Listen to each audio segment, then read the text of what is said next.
My mother never intended to be a role model. Her ambitions were far less grand.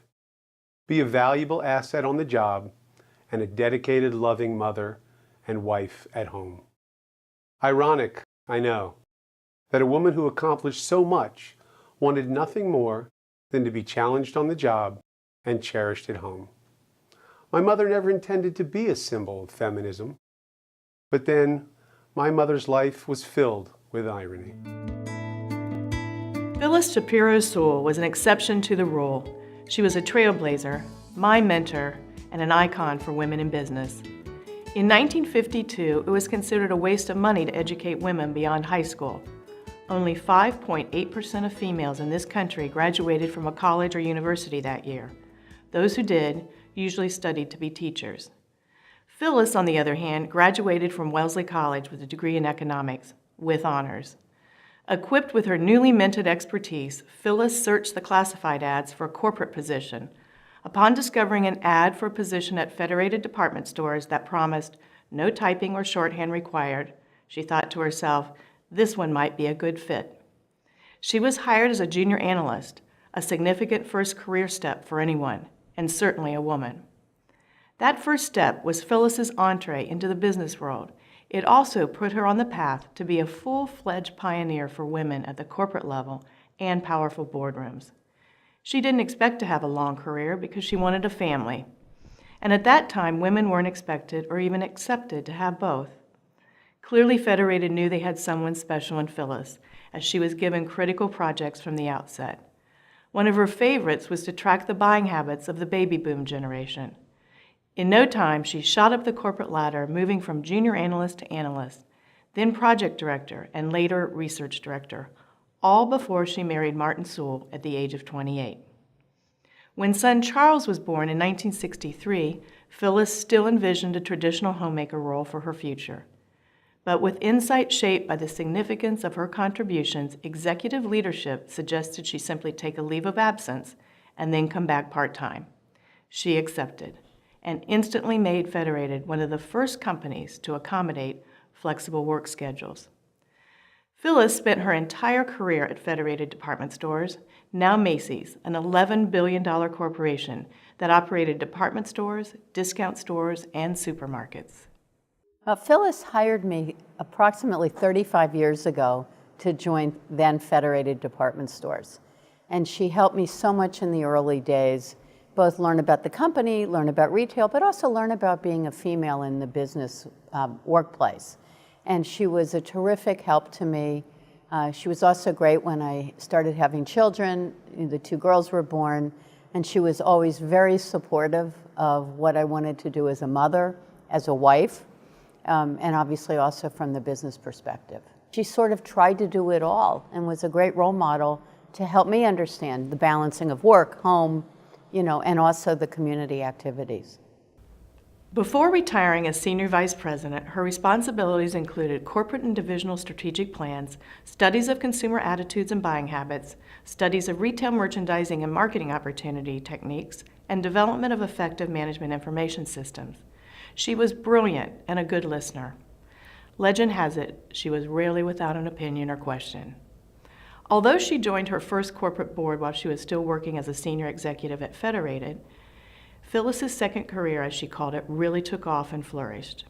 For over 35 years, she served on 5 corporate boards, including Lee Enterprises, Huffy, U.S. Shoe, Pitney Bowes, and Cisco Corporation. In the nonprofit world, Phyllis served on the board of Jewish Hospital, was vice president of the Jewish Federation, and was a founding member of the Jewish Foundation of Cincinnati.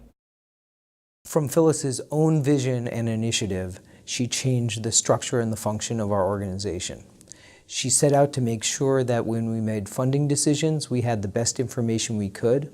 She did our first community-wide survey, which was done without a lot of technology or budget, but it was our first attempt to start to survey our community to determine what the priorities were.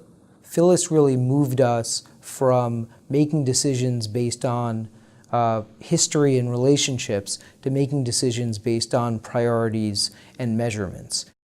She sat on the board of the Cystic Fibrosis Foundation of Greater Cincinnati and Dayton, worked with the United Way of Greater Cincinnati, and supported Cincinnati Children's Hospital Medical Center. Phyllis Sewell was an inspiration. You know, I think she had an incredible career at Federated, which became Macy's. But where I really got to know Phyllis was in her community leadership role.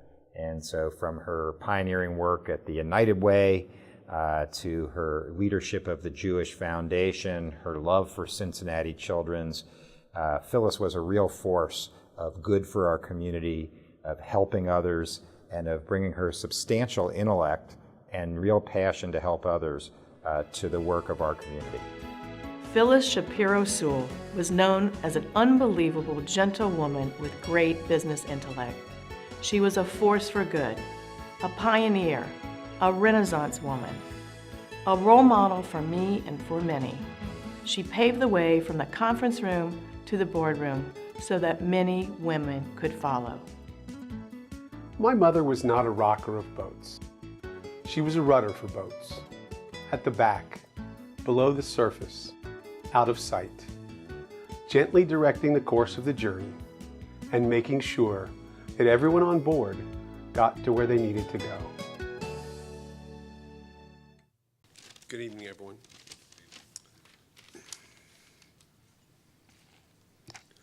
I want to reassure everyone that since those early days sitting on my mother's lap, my hair's grown in quite nicely.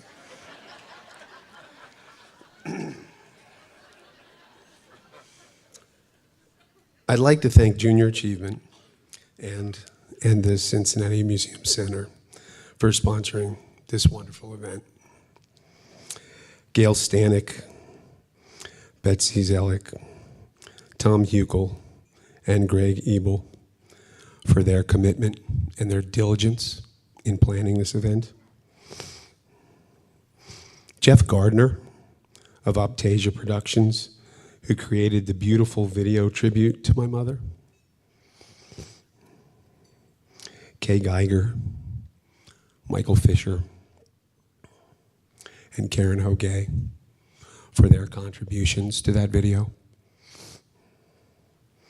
I want to express my heartfelt appreciation to Janet Reed, Diane Dunkelman, Julia Poston, Elizabeth Pierce,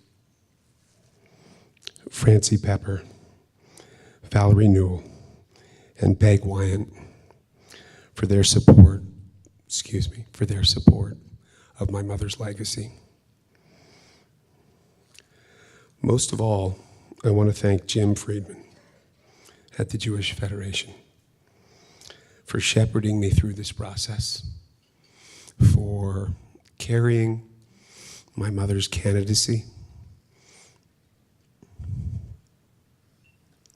as if it was his own mother. Thank you, Jim. I couldn't have done it without you.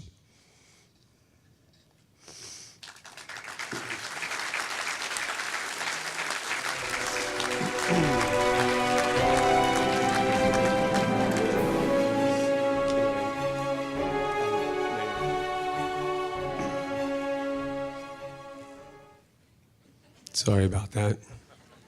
It's like getting the Oscar music. I did want to say a couple of things about my mom. As you've heard me say, you've heard others say, she never thought of herself as a feminist. She never intended to be a role model. But as her career trajectory steepened, she realized that people, young women in particular, were going to see her that way. And while she was naturally flattered by the admiration, she was also concerned. She was concerned that these young women might think that unless they emulated her and everything she'd accomplished, that they had somehow failed. Every chance she got, she made sure that when she spoke to those young women, She let them know that there wasn't just one way. There wasn't just one path to success, but many. She tried to emphasize to all of them and to everyone she met that what was most important was choosing your path, not giving in to societal expectations, not feeling like you needed to emulate someone else, but making choices based on what you felt was right for you. I consider that following your bliss. That was my mother's advice to everyone she spoke to, particularly the young women who followed her into business. Follow your bliss. If you choose to prioritize career, so be it. If you choose to take a more traditional role as a mother, as a wife, so be it. Follow your bliss, and that will lead to a successful life. Pretty good advice, I think. Thank you, folks.